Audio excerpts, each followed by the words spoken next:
പിതാവിനും പുത്രനും പരിശുദ്ധാത്മാവിനും സ്തുതി.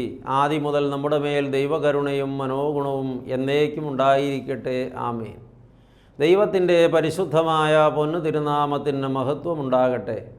കർത്താവായ യേശുക്രിസ്തുവിൽ ഏറ്റവും സ്നേഹമുള്ള ദൈവമക്കളെ, ഈ വലിയ നോമ്പിൻ്റെ നല്ല നാളുകളിൽ ഒരിക്കൽ കൂടെ കർത്തൃപാദപീഠത്തിൽ ഇപ്രകാരം ചേർന്നിരിപ്പാൻ ഭാഗ്യമൊരുക്കി തന്ന നല്ലവനായ ദൈവത്തിന് നന്ദിയോടെ സ്തോത്രം പറയാം. ചില നോമ്പുകാല ചിന്തകളാണല്ലോ നാം ധ്യാനിച്ചു കൊണ്ടിരുന്നത്. ഇന്നതിനോട് ഒരു ചിന്ത കൂടെ ചേർത്ത് വയ്ക്കുകയാണ്. ഈ നോമ്പുകാലത്ത് നമ്മുടെ ധ്യാനത്തിന് വിഷയമായി തീരുവാൻ ഇന്ന് വേർതിരിക്കുന്നത് വിശുദ്ധനായ യാക്കോബ് ശ്ലീഹ എഴുതിയ ലേഖനം 4-ാം അധ്യായത്തിലെ 7 മുതൽ 17 വരെ തിരുവചനങ്ങളാണ്.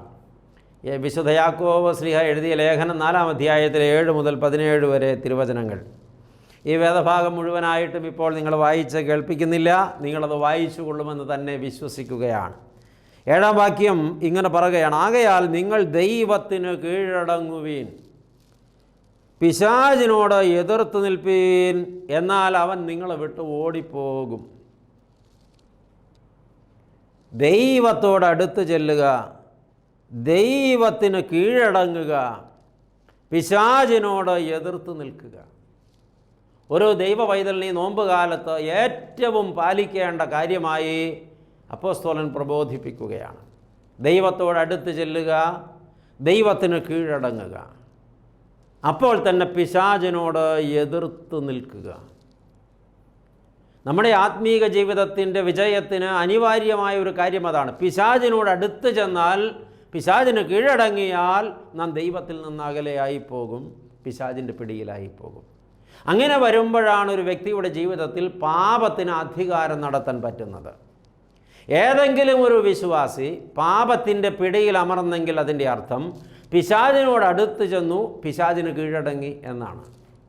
ഏതെങ്കിലും ഒരു വ്യക്തി പാപത്തെ ജയിക്കുന്നുവെങ്കിൽ, പാപത്തെ തോൽപ്പിക്കുന്നുവെങ്കിൽ, പാപത്തെ ഒഴിവാക്കുന്നുവെങ്കിൽ ആ വ്യക്തി ദൈവത്തോടടുത്ത് ചെന്നിരിക്കുന്നു, ദൈവത്തിന് കീഴടങ്ങിയിരിക്കുന്നു എന്നാണ് അതിൻ്റെ അർത്ഥം.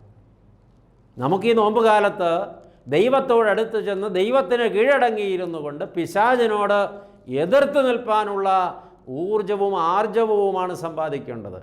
40 നാൾ ഉപവസിച്ച് ആത്മീക ബലം പ്രാപിച്ച കർത്താവിൻ്റെ അരികിൽ പരീക്ഷകൻ വന്നപ്പോൾ, പിശാച് അടുത്തു വന്നപ്പോൾ അവൻ നടത്തിയ പരീക്ഷകളെല്ലാം കർത്താവ് പരാജയപ്പെട്ടു. പിശാചിനോട് എതിർത്ത് നിന്ന കർത്താവിനെയാണ് നാം അവിടെ കാണുന്നത്. ശുദ്ധമുള്ള മത്തായി എഴുതിയ രക്ഷാസുവിശേഷം 4-ാം അധ്യായത്തിലും ലൂക്കോസ് എഴുതിയ രക്ഷാസുവിശേഷം 4-ാം അധ്യായത്തിലും ആ എതിർത്ത് നിൽപ്പ് മനോഹരമായി വരച്ചു വച്ചിട്ടുണ്ട്. പ്രിയ ദൈവമക്കളെ, ഇപ്രകാരം ഒരു എതിർത്ത് നിൽപ്പാണ് നമുക്ക് വേണ്ടത്. അതിന് നാം ദൈവത്തോട് അടുത്ത് ചെല്ലണം, ദൈവത്തിന് കീഴടങ്ങണം. അതെങ്ങനെ സാധിക്കും? എങ്ങനെയാണത് നമ്മുടെ ജീവിതത്തിൽ പ്രാവർത്തികമാക്കുക? തുടർന്ന് അപ്പോസ്തലൻ പറയുന്ന ചിന്തകളാണ് പങ്കുവയ്ക്കുന്നത്. ഒന്നാമത്, പാപികളെ കൈകളെ വെടിപ്പാക്കുവീൻ.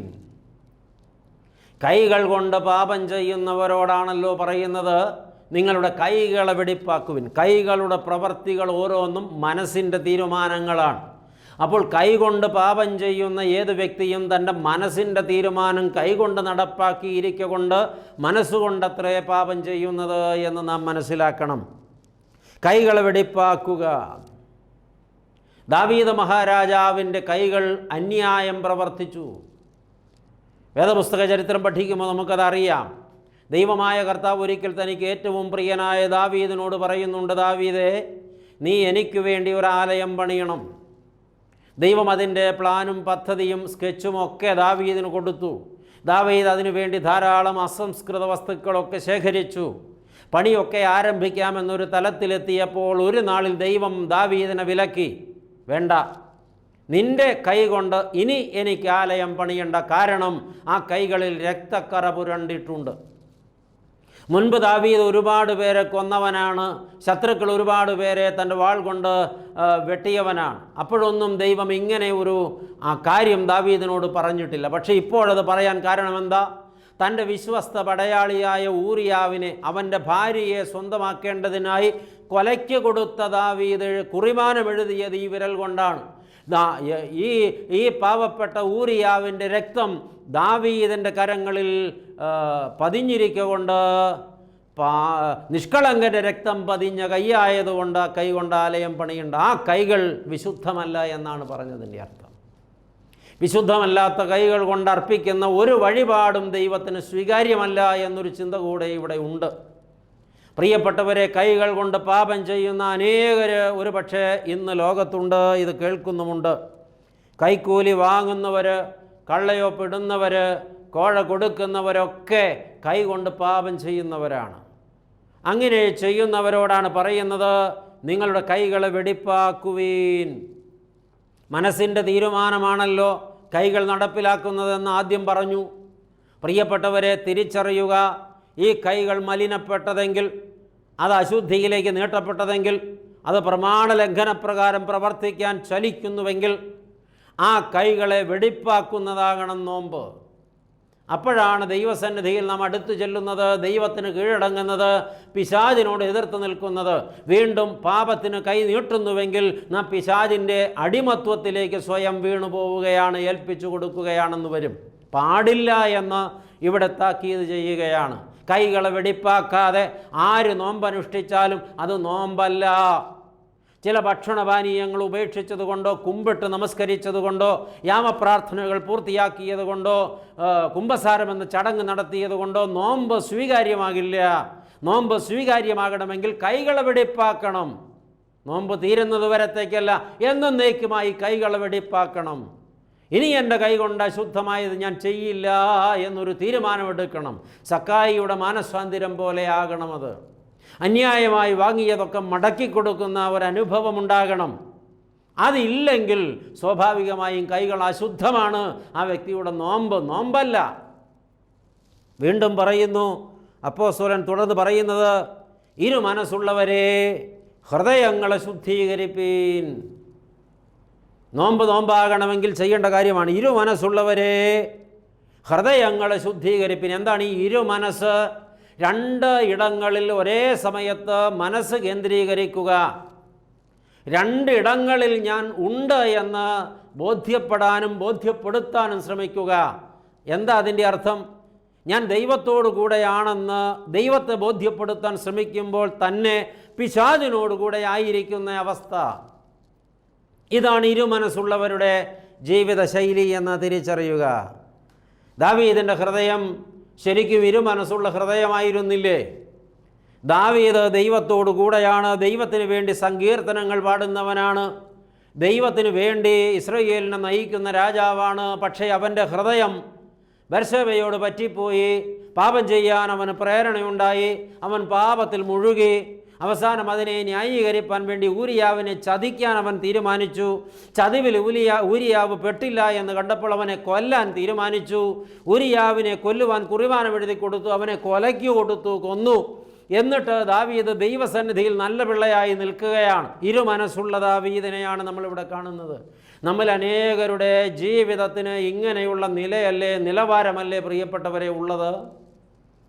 പാപത്തോട് അടുത്തു ചെല്ലുകയും പാപത്തെ പ്രണയിക്കുകയും പാപത്തിന് ജീവിതം പണയപ്പെടുത്തുകയും പിശാചിനോട് അടുത്ത് ചേർന്ന് നിൽക്കുകയും ആ സുഖങ്ങളൊക്കെ ആസ്വദിക്കുകയും ചെയ്യുമ്പോൾ തന്നെ പള്ളിയിൽ പോകുന്നു, കൂട്ടായ്മ ആചരിക്കുന്നു, വചനം കേൾക്കുന്നു, വചനം പറയുന്നു, കുമ്പിട്ട് നമസ്കരിക്കുന്നു, ആദ്യം പറഞ്ഞതുപോലെ നോമ്പെടുക്കുന്നു. ഇതിൻ്റെ പേരല്ലേ ഇരു മനസ്സുള്ള അവസ്ഥ?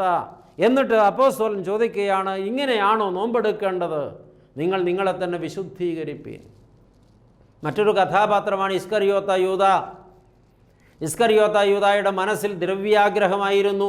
സ്വന്തം ഗുരുവിനെ പോലും വിറ്റ് കാശാക്കാനുള്ള മോഹമായിരുന്നു.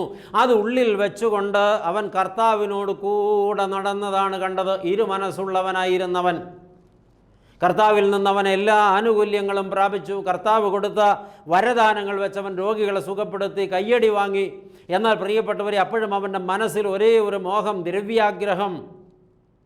വഞ്ചകനായിരുന്നു യൂദ, ഇരു മനസ്സുള്ളവനായിരുന്നു യൂദ. ഇങ്ങനെയുള്ള ചിന്താഗതി വെച്ചുകൊണ്ട് നമ്മിൽ ആരെങ്കിലും ജീവിക്കുന്നുവെങ്കിൽ അത് തിരുത്താതെ, അതിൽ ശുദ്ധീകരണം പ്രാപിക്കാതെ നമ്മൾ അനുഷ്ഠിക്കുന്ന നോമ്പ് ദൈവസന്നിധിയിൽ സ്വീകാര്യമാകില്ല. ദാവീദിൻ്റെ ഹൃദയം ഇരു മനസ്സുള്ളതാണെന്ന് നാഥാൻ പ്രവാചകൻ വെളിപ്പെടുത്തി ദാവീദ് അനുതപിച്ചു. യൂദായുടെ ഹൃദയം ഇരു മനസ്സുള്ളതാണെന്ന് യേശുക്രിസ്തു വെളിപ്പെടുത്തി. യൂദ അനുതപിച്ചില്ല. അവൻ പുറത്തുപോയി യേശുവിനെ ഒറ്റിക്കൊടുത്തു. പ്രിയ ദൈവമക്കളെ, നമ്മുടെ ജീവിതം ഇരുമനസ്സുള്ള അവസ്ഥയിലാണ് പോകുന്നതെങ്കിൽ നാം രണ്ട് വള്ളത്തിൽ കാൽ വെച്ച് പോകുന്നവരാണ്, വെള്ളത്തിൽ പോകുമെന്ന് തിരിച്ചറിയുക. അതുകൊണ്ട് ഈ നോമ്പ് യഥാർത്ഥത്തിൽ ദൈവസന്നിധിയിൽ സ്വീകാര്യമാകണമെങ്കിൽ ഈ ഇരുമനസ്സുള്ള അവസ്ഥയിൽ നിന്ന് നാം പിന്മാറിയേ മതിയാകൂ. മൂന്നാമത് ഈ വേദഭാഗത്ത് അപ്പോസ്തലൻ പറയുന്നത്, നിങ്ങൾ സങ്കടപ്പെട്ട് ദുഃഖിച്ച് കരയുവീനെന്നാണ്. നിങ്ങളുടെ പാപങ്ങളെക്കുറിച്ച് ഓർത്ത്, നിങ്ങളുടെ ജീവിതത്തിലെ ക്രമക്കേടുകളെക്കുറിച്ച് ഓർത്ത്, ദൈവത്തോട് അടുത്ത് ചെല്ലുന്നവർ, ദൈവത്തിന് കീഴടങ്ങുന്നവർ ചെയ്യേണ്ട കാര്യമാണ്. മൂന്നാമത് സങ്കടപ്പെട്ട് ദുഃഖിച്ച് കരയണം. അനുതാപവും പശ്ചാത്താപവുമാണ് ദൈവം ചോദിക്കുന്നത്. ഒരു പാപിയുടെ അനുതാപവും പശ്ചാത്താപവുമാണ് ദൈവം ചോദിക്കുന്നത്. നാം അഹങ്കാരത്തോടെയല്ല ദൈവം മുമ്പിൽ ചെന്ന് നിൽക്കേണ്ടത്. ദൈവത്തിന് കീഴടങ്ങുക എന്ന് വെച്ചാൽ സാഷ്ടാംഗ പ്രണാമം ചെയ്യുക എന്ന് തന്നെയാണ്. ദൈവസന്നിധിയിൽ ദുഃഖിക്കണം, ദൈവസന്നിധിയിൽ അനുതപിക്കണം, ദൈവസന്നിധിയിൽ കരയണം, സങ്കടപ്പെട്ട് കരയണം. ദാവീദ് അതല്ലേ ചെയ്തത്? ദൈവമേ ദൈവമേ ദൈവമേ, നിൻ്റെ കൃപ പോലെ എന്നോട് കരുണ ചെയ്യണമേ, നിൻ്റെ കരുണയുടെ ബഹുത്വപ്രകാരം എൻ്റെ ലംഘനങ്ങളെ മായിച്ചു കളയണമേ, എന്നെ നന്നായി കഴുകി എൻ്റെ അകൃത്യം പോക്കണമേ എന്നിങ്ങനെ വലിയ വിലാപത്തോടു കൂടിയാണ് ദാവീദ് കുറ്റബോധം വന്നപ്പോൾ ദൈവസന്നിധിയിൽ വീണ് കരഞ്ഞത്. തിരിച്ചറിഞ്ഞ് ഇപ്രകാരമൊരു തിരിച്ചുവരവിനാണ് ദൈവം കാഹളം മുഴക്കുന്നത്. ഈ നോമ്പുകാലം അനുതാപത്തിൻ്റെ നാളുകളാകണം, സങ്കടപ്പെടലിൻ്റെ നാളുകളാകണം, സ്വയം പരിശോധിച്ച് കരയുന്ന നാളുകളാകണം, സ്വന്തം തെറ്റിനെ തിരുത്തി ദൈവസന്നിധിയിൽ നിലവിളിച്ച് ഏൽപ്പിച്ചു കൊടുക്കുന്ന നാളുകളാകണം. അങ്ങനെ സംഭവിക്കുന്നില്ലെങ്കിൽ സ്നേഹിതരെ, നമ്മുടെ നോമ്പനുഷ്ഠാനം ദൈവസന്നിധിയിൽ നാടകം മാത്രമാകും. ഇതൊരു നാടകമല്ല, ഇതൊരു അനുഭവമായി തന്നെ ദൈവസന്നിധിയിൽ തീരണം. ദൈവം ഏറ്റവും കൂടുതൽ ഒരു വ്യക്തിയോട് ചോദിക്കുന്നത് അനുതാപമാണ്. ദൈവം ഏറ്റവും കൂടുതൽ പ്രസാദിക്കുന്ന വഴിപാട് അനുതാപിയുടെ കണ്ണുനീരാണ്.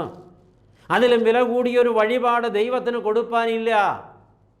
ആവശ്യങ്ങൾക്ക് വേണ്ടി ഒഴുക്കുന്ന കണ്ണുനീരല്ല, ആർഭാടങ്ങൾ ദൈവം സാധിപ്പിച്ചു തരാൻ വേണ്ടി ഒഴുക്കുന്ന കണ്ണുനീരല്ല, പരീക്ഷകൾ ജയിക്കാനോ വിദേശത്ത് പോകാനോ വിവാഹം നടക്കാനോ മക്കളുണ്ടാകാനോ വേണ്ടി ഒഴുക്കുന്ന കണ്ണുനീരല്ല, മറിച്ച് അനുതാപത്തിൻ്റെ കണ്ണുനീർ, സ്വന്തം പാപത്തെക്കുറിച്ചോർത്ത് അനുതപിച്ചുകൊണ്ടുള്ള കണ്ണുനീർ.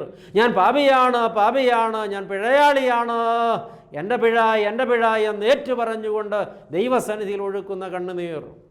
ആ കണ്ണുനീരിനേക്കാൾ വിലമതിക്കാവുന്ന മറ്റൊരു വഴിപാടും ഒരു വിശ്വാസിക്ക് ദൈവസന്നിധിയിൽ കൊടുപ്പാനില്ല.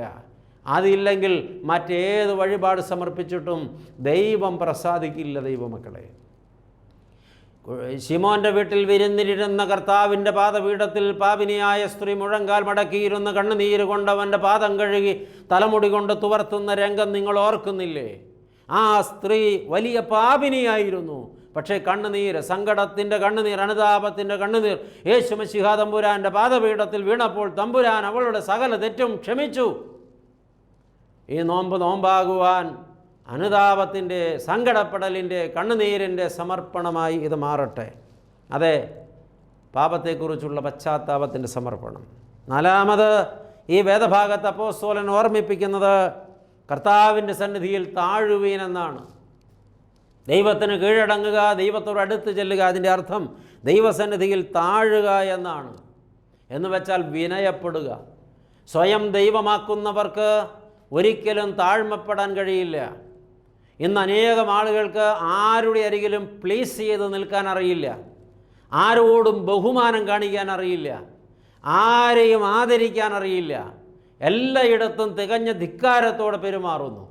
ഭർത്താവിനെ ആദരിക്കാനോ ഭർത്താവിനോട് വിനയം കാണിപ്പാനോ ഭർതൃസന്നിധിയിൽ താഴ്മപ്പെടുവാനോ മനസ്സില്ലാത്ത ഭാര്യ, അവൾ നോമ്പെടുത്തിട്ട് എന്താ പ്രയോജനം? തൻ്റെ ഭാര്യയോട് അനുഭാവപൂർവ്വം പെരുമാറുവാനും അവളോട് വിനയപ്പെട്ട് പെരുമാറുവാനും അവളോട് സ്നേഹത്തോടെ ഇടപെടുവാനും കഴിയാത്ത ഭർത്താവ് നോമ്പെടുത്തിട്ട് എന്താണ് കാര്യം?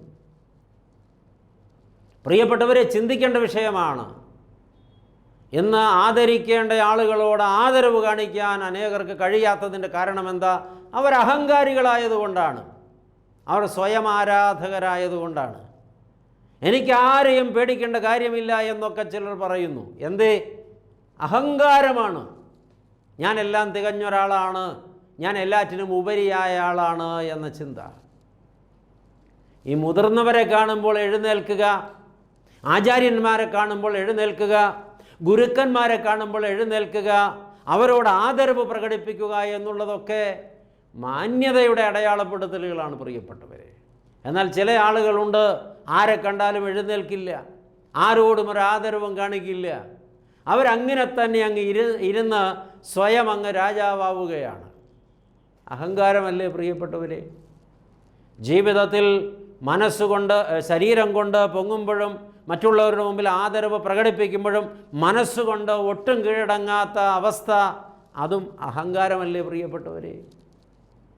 ഒരു വിശ്വാസിയുടെ ജീവിതത്തിൽ വിനയപ്പെടാൻ മനസ്സില്ല എങ്കിൽ ദൈവത്തിന് കീഴടങ്ങാൻ ആ വ്യക്തിക്ക് മനസ്സില്ലെന്നാണ് അതിൻ്റെ അർത്ഥം. താഴ്മപ്പെടാൻ മനസ്സില്ലെങ്കിൽ ദൈവത്തിന് കീഴടങ്ങാൻ മനസ്സില്ലെന്നാണ് അതിൻ്റെ അർത്ഥം. ഈ നാളുകളിൽ പലർക്കും കുമ്പസാരിക്കാൻ മനസ്സില്ല. അവർ കുമ്പസാരിക്കാൻ പോകുമ്പോൾ അവരുടെ ധാരണ ഞാൻ ആരുടെയൊക്കെയോ മുമ്പിൽ അങ്ങ് തോറ്റുപോവുകയാണ് എന്നാണ്. അഹങ്കാരത്തിൻ്റെ വേറൊരു പ്രകട ലക്ഷണമാണത്. വിനയമുള്ളവർക്ക് മാത്രമേ ആത്മാർത്ഥമായി കുമ്പസാരിക്കാൻ കഴിയുകയുള്ളൂ. ഒരഹങ്കാരിക്ക് ഒരിക്കലും ആത്മാർത്ഥമായി കുമ്പസാരിക്കാൻ കഴിയില്ല. ഒരഹങ്കാരി കുമ്പസാരിക്കാൻ പോയാൽ നിഷേധാത്മക നിലപാടാണ് സ്വീകരിക്കുക. ആ വ്യക്തി കുമ്പസാരത്തിന് മുട്ടുകുത്തിയാൽ ഒന്നും പറയാനുണ്ടാകില്ല. പുരോഹിതൻ എന്തെങ്കിലും ചോദിച്ചാൽ അലക്ഷ്യമായിട്ടോ ധിക്കാരത്തെയോടെയോ മറുപടി പറയും.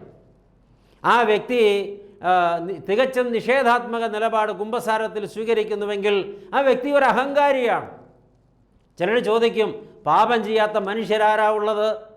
ഞാനും കുറേ പാപങ്ങളൊക്കെ ചെയ്ത് കാണും, ദൈവത്തോടങ്ങ് ക്ഷമിക്കാൻ പറഞ്ഞേരെ എന്ന് വെച്ചാൽ അത് അനുതാപത്തിൻ്റെ കുമ്പസാരമല്ല പ്രിയപ്പെട്ടവരെ, അതൊരു തരം വെല്ലുവിളിയാണ്. ചിലർ പറയുന്നത് വ്യഭിചാരവും ചെയ്തിട്ടില്ല, കൊലപാതകവും ചെയ്തിട്ടില്ല, ബാക്കി സകല തെറ്റും ഞാൻ ചെയ്തിട്ടുണ്ട്. അതൊരു അഹങ്കാരത്തിൻ്റെ ഏറ്റുപറച്ചിലാണ്. സത്യത്തിൽ അവർ വ്യഭിചാരവും ചെയ്തിട്ടുണ്ട്, കൊലപാതകവും ചെയ്തിട്ടുണ്ട്. എന്ന് വെച്ചാൽ ഒരു സ്ത്രീയോട് കൂടെ വ്യഭിചാരം ചെയ്തുവെന്നോ പുരുഷനോട് കൂടെ വ്യഭിചാരം ചെയ്തുവെന്നോ അല്ല അർത്ഥമാക്കിയത്. സ്ത്രീയെ മോഹിക്കേണ്ടതിന് അവളെ നോക്കുന്നവനും പുരുഷനെ മോഹിക്കേണ്ടതിന് അവനെ നോക്കുന്നവളും വ്യഭിചാരം തന്നെയാണ് ചെയ്യുന്നതെന്ന് യേശു പഠിപ്പിച്ചിട്ടുണ്ട്. സഹോദരന് വെറുക്കുന്നവനൊക്കെ കൊലപാതകിയാണെന്ന് തിരുവചനം പറഞ്ഞിട്ടുണ്ട്. അങ്ങനെയാണെങ്കിൽ ഞാനിത് രണ്ടും ചെയ്തിട്ടില്ല എന്ന അവകാശവാദത്തിൽ എന്താണ് യുക്തി? അഹങ്കാരത്തിൻ്റെ കുമ്പസാരങ്ങളാണത്. അങ്ങനെയല്ല കുമ്പസാരിക്കേണ്ടത്. ദൈവസന്നിധിയിൽ കുമ്പസാരിക്കാൻ അടുത്തു വരുന്നവർ നിറകണ്ണോടെ നിൽക്കും. അത് യഥാർത്ഥ കുമ്പസാരത്തിനാണ് വരുന്നതെങ്കിൽ അവർക്ക് വലിയ അനുതാപവും കരച്ചിലും ഉണ്ടാകും. അവർക്ക് ദൈവസന്നിധിയിൽ പശ്ചാത്താപം ഉണ്ടാകും. പ്രിയപ്പെട്ടവരെ, കർത്താവിൻ്റെ സന്നിധിയിൽ താഴണം, വിനയപ്പെടണം. ഞാൻ പാപിയാണെന്ന് സമ്മതിച്ച് ഏറ്റവും കണ്ണുനീരോടെ ദൈവസന്നിധിയിൽ വരണം. അഹങ്കാരിയായിട്ടല്ല, വിനയാന്വിതനായി നിൽക്കണം. അഞ്ചാമത്, ദൈവത്തോട് അടുത്ത് ചെല്ലുന്ന വ്യക്തിയോട്, ദൈവത്തിന് കീഴടങ്ങുന്ന വ്യക്തിയോട്, പിശാചിനോട് എതിർത്ത് നിൽക്കാൻ പ്രാപ്തി കിട്ടേണ്ട വ്യക്തിയോട് പറയുന്നത് അന്യോന്യം ദുഷിക്കരുത് എന്നാണ്. അന്യോന്യം ദുഷിക്കരുത്. ഇന്ന് പലരുടെയും പ്രധാനപ്പെട്ട ജീവിത ലക്ഷ്യം തന്നെ മറ്റുള്ളവരെ ദുഷിക്കുക എന്നുള്ളതാണ്. ഒരാളെക്കുറിച്ചൊരു മോശം വാർത്ത കിട്ടിയാൽ നിമിഷങ്ങൾക്കുള്ളിൽ അതൊരു 1000 പേരോടെങ്കിലും സോഷ്യൽ മീഡിയയിലൂടെയോ അല്ലാത്ത മാർഗങ്ങളിലൂടെയോ പങ്കുവെച്ചറിയിച്ച് മറ്റുള്ളവരെ ദുഷിച്ച് നാണം കെടുത്തി അതിലൊരു ആനന്ദം കണ്ടെത്തുന്ന സ്വഭാവം. ഇന്നത് ഏറ്റവും കൂടുതൽ ഉപയോഗപ്പെടുന്നത് സോഷ്യൽ മീഡിയകളിലൂടെയാണ്, അല്ലെങ്കിൽ ആളുകൾ ഉപയോഗിക്കുന്നത് സോഷ്യൽ മീഡിയകളിലൂടെയാണ്. എന്നിട്ടൊന്നും അറിയാത്തവരെ പോലെ ഇരിക്കും. നിങ്ങൾ ചെയ്യുന്നത് മറ്റുള്ളവരെ ദുഷിക്കുക എന്ന പ്രവൃത്തിയാണെന്ന് എന്തേ തിരിച്ചറിയാത്തത്?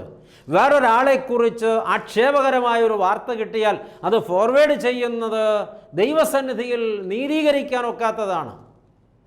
എൻ്റെയും നിങ്ങളുടെയും ഒക്കെ സ്വകാര്യ ജീവിതം നന്നായിട്ടറിയാവുന്ന ദൈവം അത് ലോകത്തിൻ്റെ മുമ്പിൽ എസ്റ്റാബ്ലിഷ് ചെയ്താൽ തലമൂടാതെ നിൽക്കാൻ എത്ര പേർക്ക് കഴിയും? എത്ര പേർക്ക് കഴിയും? ദൈവം അത് വെളിപ്പെടുത്താത്തത് കൊണ്ടല്ലേ നെഞ്ചു വിരിച്ച തല ഉയർത്തി നമ്മളൊക്കെ ഇങ്ങനെ നടക്കുന്നത്. അപ്പോൾ മറ്റുള്ളവരെ ദുഷിക്കും മുമ്പ് സ്വന്തം ജീവിതത്തിൽ അതിനേക്കാൾ വലിയ ദൂഷ്യമുണ്ടോ എന്ന് ഒന്ന് പരിശോധിക്കണം. ഇല്ല എന്ന് ഉറപ്പുവരുത്തണം. ഇല്ല എന്ന് ഉറപ്പുണ്ടെങ്കിൽ മറ്റൊരാളെ ദുഷിക്കാമെന്നല്ല പറഞ്ഞതിൻ്റെ അർത്ഥം. അത് വലിയ തിന്മയാണ്. മറ്റൊരാളെ ദുഷിക്കുന്നത് ദൈവസന്നിധിയിൽ വലിയ കുറ്റമാണ്, കൊലപാതക തുല്യമായ കുറ്റം.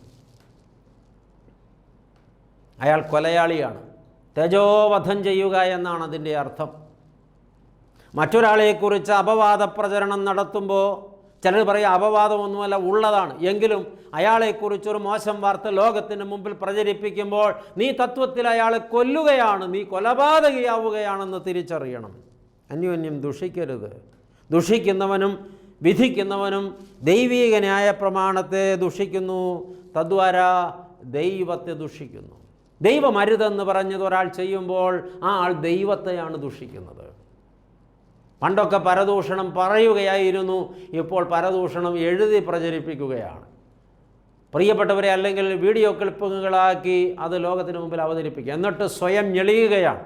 ഞാനിതിൽ നിന്നൊക്കെ വ്യത്യസ്തനായ വ്യക്തിയാണ്, ഞാനൊരു നീതിമാനായ വ്യക്തിയാണ്, ഞാനെല്ലാം നിരീക്ഷിച്ച് ലോകത്തോട് വിളിച്ചു പറയുന്ന ഒരു മിടുക്കനായ വ്യക്തിയാണ് എന്നൊക്കെ ആണും പെണ്ണും ഒരുപോലെ സ്വയം ചിത്രീകരിക്കുമ്പോൾ തികഞ്ഞ അഹങ്കാരത്തിൻ്റെ പ്രകട ലക്ഷണങ്ങളല്ലേ പ്രിയപ്പെട്ടവരെ. അത് ആക്ഷേപിക്കുക എന്നുള്ളത് ഇന്ന് പല ആളുകളുടെയും ഒരു ധർമ്മമായിട്ടാണ് അവർ കണ്ടെത്തിയിരിക്കുന്നത്. ഞാൻ സമൂഹത്തെ ശുദ്ധി ചെയ്യാൻ വേണ്ടി ഇതൊക്കെ ചെയ്യുന്നുവെന്ന്. സ്വന്തം മനസാക്ഷിയോട് ചോദിക്കുക, നീ നിന്നെ ശുദ്ധി ചെയ്തിട്ടുണ്ടോ? ജീവിതത്തിൽ നമ്മൾ ചോദിക്കേണ്ട ചോദ്യമാണ്. ദൈവത്തോടടുത്ത് ചെല്ലുവാനാണ് തീരുമാനമെങ്കിൽ, ദൈവത്തിന് കീഴടങ്ങുവാനാണ് തീരുമാനമെങ്കിൽ ആരെയും ദുഷിക്കരുത്, പരസ്പരം ചളി വാരി എറിയരുത് എന്ന് തിരിച്ചറിയുക. ഒടുവിൽ അപ്പോസ്തലൻ പറയുന്ന മറ്റൊരു ചിന്ത കൂടെ ചേർത്ത് വയ്ക്കട്ടെ. നാളെയെക്കുറിച്ച് പ്രശംസിക്കരുത്, പിശാചിനിടം കൊടുക്കരുത് എന്ന് പറഞ്ഞതിനകത്ത്, പിശാചിനോട് എതിർത്ത് നിൽക്കണമെന്ന് പറഞ്ഞതിനകത്ത് ഇങ്ങനെയും കൂടി ഒരു കാര്യമുണ്ട്. നാളെയെക്കുറിച്ച് പ്രശംസിക്കരുത്, സൂക്ഷിച്ചു കൊള്ളണം. നാളെയെക്കുറിച്ച് പ്രശംസിക്കുന്നവർ ദൈവത്തെ വെല്ലുവിളിക്കുന്നവരാണ്, സ്വയം ദൈവമാക്കുന്നവരാണ്. കാരണം നാളെ എന്നത് എൻ്റേതല്ല, എനിക്കൊരു നാളെയുണ്ടോ എന്നെനിക്ക് ഉറപ്പില്ല, നാളെ ഞാൻ ഇന്നതുപോലെ ചെയ്യുമാകും എന്നൊക്കെ പറയുന്നവർ എൻ്റെ നാളെ അറിയാവുന്ന ദൈവത്തോട് സ്വയം സമനാക്കുകയോ അല്ലെങ്കിൽ സ്വയം ദൈവമാക്കുകയോ ഒക്കെ ചെയ്യുകയാണ്. മരണം തൊട്ടരികിലുണ്ട്, അതാണ് സത്യം. അതുകൊണ്ട് ജീവിതത്തെ ക്രമപ്പെടുത്തി തെല്ലും അഹങ്കരിക്കാതെ താഴ്ന്നിരിക്കുന്നതല്ലേ കാമ്യമായിട്ടുള്ളത്. മറിച്ചായാൽ നാം ദൈവത്തോട് വെല്ലുവിളി നടത്തുന്നവരായിത്തീരും. ദൈവത്തോടടുത്ത് ചെല്ലണം, ദൈവസന്നിധിയിൽ താഴ്മപ്പെടണം. നാളെയെക്കുറിച്ച് ഞാൻ അത് ചെയ്യും ഇത് ചെയ്യുമെന്നൊക്കെ അഹങ്കാരത്തോടെ പറയുന്നവർ സത്യത്തിൽ ദൈവസന്നിധിയിൽ നിന്ന് അകന്നു മാറുന്നവരും പിശാചിനോട് കൂട്ടുകൂടുന്നവരുമാണ്. വെടിപ്പില്ലാത്ത കൈകളുമായിട്ടാണ് നാം നോമ്പാചരിക്കുന്നതെങ്കിൽ നാം പിശാചിനോട് എതിർത്ത് നിൽക്കുന്നവരല്ല, പിശാചിന് കീഴടങ്ങുന്നവരാണ്. ഇരുമനസ്സുള്ളവരുമായിട്ടാണ് നാം നോമ്പനുഷ്ഠിക്കുന്നതെങ്കിൽ നാം പിശാചിനോട് എതിർക്കുന്നവരല്ല, കീഴടങ്ങുന്നവരാണ്. ദൈവസന്നിധിയിൽ അനുദപിച്ച് കരയാതെ പാപത്തെ ന്യായീകരിച്ചും നീതീകരിച്ചും അതിനുവേണ്ടി തർക്കിച്ചും വാദിച്ചും ജീവിക്കുന്നവരാണ് നമ്മളെങ്കിൽ നാം പിശാചിനോട് അടുത്ത് ചെല്ലുന്നവരും അവന് കീഴടങ്ങുന്നവരുമാണ്. കർത്താവിൻ്റെ സന്നിധിയിൽ താഴേണ്ടതിന് പകരം കർത്താവിൻ്റെ സന്നിധിയിൽ അഹങ്കാരത്തോടെ നിൽക്കുന്നുവെങ്കിൽ നാം പിശാചിനോട് എതിർത്ത് നിൽക്കുന്നവരല്ല, പിശാചിൻ്റെ കക്ഷത്തിൽ തലവെച്ച് കൊടുക്കുന്നവരാണ്. നാം അന്യോന്യം ദുഷിക്കുന്നവരാണെങ്കിൽ, പരദൂഷണം ഏതെങ്കിലും വിധത്തിലൊക്കെ നടത്തിക്കൊണ്ടിരിക്കുന്നവരാണെങ്കിൽ നാം പിശാചിനോട് എതിർത്ത് നിൽക്കുന്നവരല്ല, അവന് കീഴടങ്ങുന്നവരാണ്. ദൈവസന്നിധിയിൽ നിന്ന് നാം അന്യരാണ്. പ്രിയപ്പെട്ടവരെ, നാളെയെക്കുറിച്ച് നാം പ്രശംസിക്കുന്നവരാണെങ്കിൽ നാം പിശാചിൻ്റെ കൂട്ടാളികളായി സ്വയം ഏൽപ്പിച്ചു കൊടുക്കുകയാണ്. ഈ നോമ്പ് കാലം പിശാചിനോട് എതിർത്ത് നിൽക്കാനുള്ള നാളുകളാകട്ടെ, ദൈവത്തോടടുത്ത് ചെല്ലുവാനുള്ള നാളുകളാകട്ടെ, ദൈവത്തിന് കീഴടങ്ങാനുള്ള നാളുകളാകട്ടെ, ജീവിതം അതിന് തക്കവണ്ണം ക്രമപ്പെടുത്തുവാനുള്ള നാളുകളാകട്ടെ. അതങ്ങനെ സംഭവിക്കുമ്പോഴാണ് നമ്മുടെ ജീവിതത്തിൽ ഈ നോമ്പ് അനുഭവേദ്യമായ ഒരനുഗ്രഹാനുഭവമായി മാറുന്നത്. അല്ലെങ്കിൽ ഈ നോമ്പ് കൊണ്ട് നമുക്ക് ഗുണമല്ല ഉണ്ടാവുക, ദോഷമാണ്. നോമ്പ് നമ്മുടെ ജീവിതത്തിൽ വലിയൊരാത്മീയ അനുഭൂതിയായി നിറയണം. അതുകൊണ്ട് ഈ കേട്ട വചനങ്ങളുടെ വെളിച്ചത്തിൽ ജീവിതത്തെ ഒന്ന് ക്രമപ്പെടുത്തിയും ചിട്ടപ്പെടുത്തിയും കൊണ്ട് ഈ നോമ്പുകാലം ധന്യതയുടെ നോമ്പുകാലമാക്കുവാൻ എല്ലാവർക്കും ഭാഗ്യമുണ്ടാകട്ടെ. ദൈവം അനുഗ്രഹിക്കട്ടെ. പ്രാർത്ഥിക്കാം. സ്നേഹവാനായ ദൈവമേ, സ്വർഗസ്ഥ പിതാവേ, ഈ ഭാഗ്യകരമായ നല്ല സമയത്ത് പാദപീഠത്തിൽ നിൻ്റെ മക്കളെ വിളിച്ച് ചാരത്ത് ചേർത്തിരുത്തി അവിടുന്ന് ഞങ്ങളോട് വളരെ മധുരമായി, എന്നാൽ വളരെ വ്യക്തമായി, വളരെ ശക്തമായി വാദിച്ചു കൊണ്ടിരുന്നല്ലോ. ദൈവമേ, ഞങ്ങളുടെ നോമ്പുകാലത്ത് ഞങ്ങൾ ചിന്തിക്കേണ്ട കാര്യങ്ങൾ, ക്രമപ്പെടുത്തേണ്ട കാര്യങ്ങൾ അവിടുന്ന് ഞങ്ങളെ എണ്ണി എണ്ണി കേൾപ്പിച്ചു കൊണ്ടിരുന്നല്ലോ. ദൈവത്തോടടുത്ത് ചെല്ലേണ്ടതിൻ്റെ ആവശ്യകത, ദൈവത്തിന് കീഴടങ്ങേണ്ടതിൻ്റെ ആവശ്യകത, അത് അവിടുന്ന് ഞങ്ങളെ പഠിപ്പിച്ചു. അതിനുവേണ്ടി ഞങ്ങൾ എന്തെല്ലാം ക്രമപ്പെടുത്തലുകളാണ് ജീവിതത്തിൽ വരുത്തേണ്ടതെന്ന് ഞങ്ങളെ കേൾപ്പിച്ചു. ഞങ്ങൾ പിശാചിനോട് എതിർത്ത് നിൽക്കേണ്ടവരാണെന്ന് ഞങ്ങളെ പഠിപ്പിച്ചു. ദൈവമേ, പിശാചിന് കീഴടങ്ങി കൊടുക്കാതെ എതിർത്ത് തോൽപ്പിക്കാൻ ഞങ്ങൾക്ക് കൃപ തരണമെന്ന് പ്രാർത്ഥിക്കുന്നു. ഞങ്ങളെ തന്നെ താഴ്ത്തി പാദപീഠത്തിൽ വയ്ക്കുന്നു. അവിടുത്തെ കൃപ ഞങ്ങളോട് കൂടെ ഇരിക്കണം. പ്രാർത്ഥന കേട്ടതുകൊണ്ട് സ്തോത്രം. ഞങ്ങൾ നിനക്കും ഏകജാതനും പരിശുദ്ധാത്മാവിനും സ്തുതിയും സ്തോത്രവും സമർപ്പിക്കുന്നു, ഇപ്പോഴും എപ്പോഴും എന്നേക്കും തന്നെ. ആമേൻ.